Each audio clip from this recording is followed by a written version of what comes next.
Ailələr sevgi ilə böyüməlidir.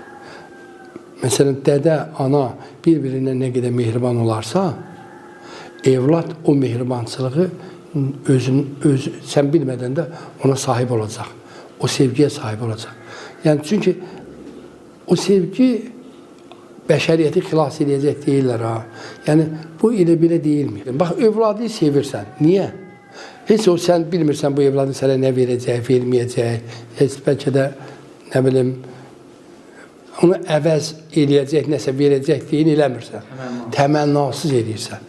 Bax, əslində təmənnasız elədiksə, səndə evlada sevgi yaranır.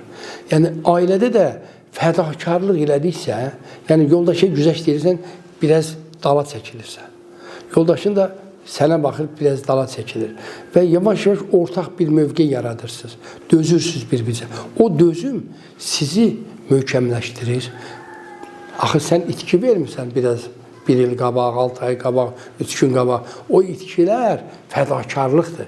O fədakarlıq necə evladıya verirsən, ailənin xətrinə, evladının xətrinə, gələcəyin xətrinə, ailə müqəddəsdir sözü orada yaranır.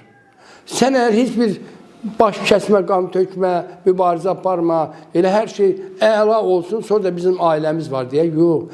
Ailədə mütləq güzəşdirməyi bacarmalısan.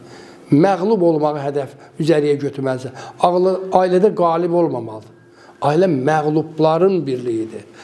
Bütövlüydür. Çünki mən sənə məğlub olmuram. Mən sənə məğlub olduqsa böyüyürəm, sənə hakim oluram. Yəni, bu mübarizə çevrilə, həm də əksilərin vəhdəti və inkişafı. Yəni, əslində bir yerə gəlmək üçündür. Ortaqlaşmaq üçün, bütövləşmək, birləşmək, ayrılmamaq üçündür.